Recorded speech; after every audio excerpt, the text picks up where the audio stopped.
What's up, folks? It is day number 12 here on the first ever Mash and Drum Advent Calendar video series. Welcome back. Christmas is inching closer and closer each and every day. Grinch, you're back. How you feeling today, buddy? Thank you for removing those ridiculous glasses. I know you got kind of grinchy about it. Yes, grinchy would be a good word. So I was doing a little research. Do you know where the word Grinch came from? What your name means? I do not. All right, so let me school the Grinch here a little bit. So this is what your name means. So Seuss, Dr. Seuss, first used the name in the book Scrambled Eggs Super in 1953. Before that, Rudyard Kipling used the word grinching in the year 1892, referring to a harsh, grating noise. Well, that seems to track. It actually does track. Furthermore, Grinch had also been used as a last name for characters since about the early 1900s. And you can even use your name as a verb, like grinching. Well, thank you. I think my heart just grew 3 times its size. Aw, seriously, man? Really? No, just start the grinching video. Should have saw that coming. Here we go.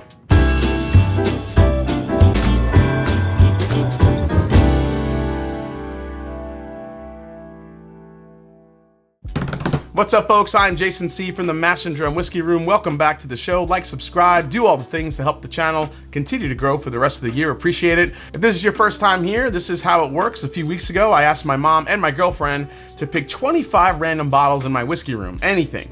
Make up 25 samples for the 25 days of Christmas for the first ever Mash and Drum Advent Calendar that I have dubbed How Much Would I Pay Mash and Drum Advent Calendar Countdown to Christmas Day.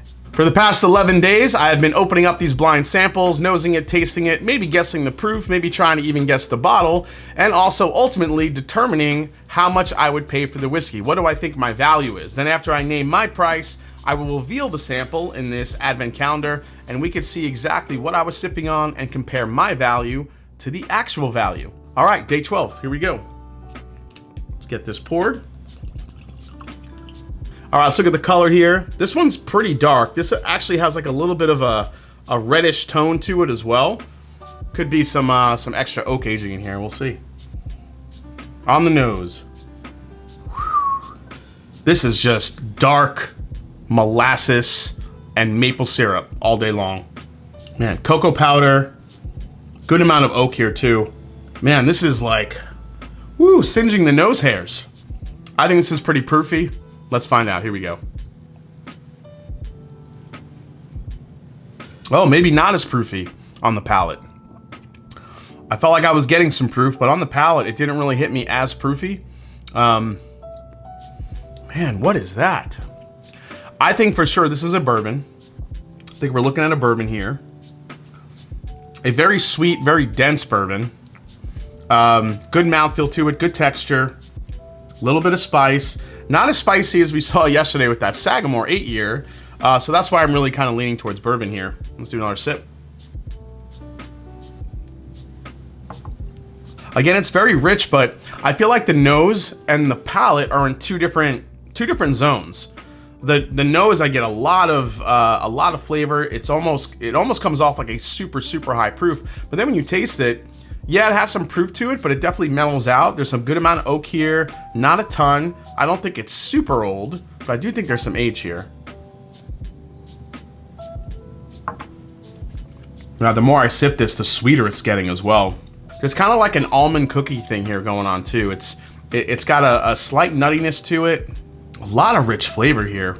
The more I sip this, the more, I'm not gonna say underwhelming, but the more kind of plateauing it's doing. I think when I first tried it was a little bit more, I don't know, a little bit more in your face. But as I'm sipping this, the best part about this is the finish. The finish just goes on and on and on. It's a great mix of spicy and sweet. All right, try one more sip here.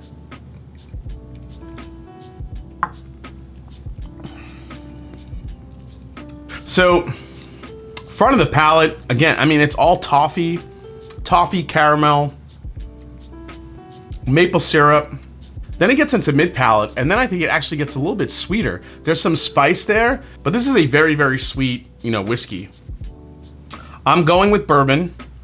I think the proof here, while I initially thought it was gonna come in a little bit proofier, I'm gonna say this is 115 proof.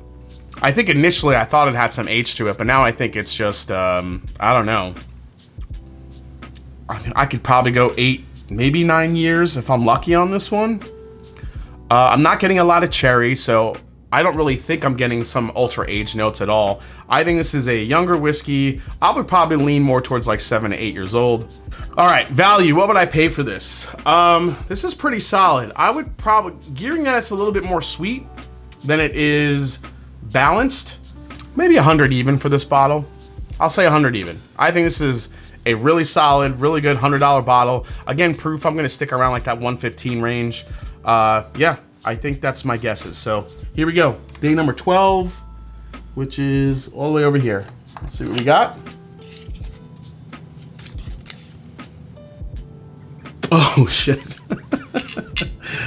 Wow. Okay, this is Old Carter, batch 14, bourbon batch 14, 117 proof. That's a surprise. Let me get the bottle. So here it is, Old Carter, batch 14. It is getting low. I happen to love this bottle when I first got it. Obviously, Old Carter's bourbons generally retail for about $200 or more. Stats on this, it is a bourbon. This is bourbon batch 14. It is 117 proof. What'd I say, about 115 in that range. So I was pretty close on proof. As far as age goes, if I remember correctly, I believe there's 14-year-old whiskey in here. Now I do know that this is a high corn mash bill. I think it's about a 99% corn mash bill, and I do believe this is double oaked as well. I didn't get anything double oaked on the palate. I wasn't getting that smoky note. I mean, you could argue there could have been about a toasted marshmallow note in here, but I wasn't really picking it up very strongly. I think that has to do with that 99% corn mash bill. However, I did think, as much as I love this bottle, for me, value-wise, I thought it drank more like a maybe $100 bottle. So, $200 for this one. And while I love Old Carter and I do love this batch, man, blind, I don't think it kind of lived up to the price point. So let's add Old Carter Bourbon Batch 14 to the advent calendar. We are keeping track of everything that's selected for the month of December here. And with that, if you haven't yet, please hit that subscribe button below. Please hit that like button. And if you haven't yet, follow me on Instagram. Like I said, let me know down in the comments if you're a fan of this bottle, if you're a fan of Old Carter, what are some other selections that you love. There have been some particular really good ones I like, including 5 and including 14, that I've really enjoyed over the past few years. So let me know down in the comments what have been some of your favorites. Do you think it's worth the $200 price point? And like I always say, it's not about the whiskey, it's the people you share it with. Cheers, and I'll see you tomorrow right back here on The Master and Drum. Happy holidays.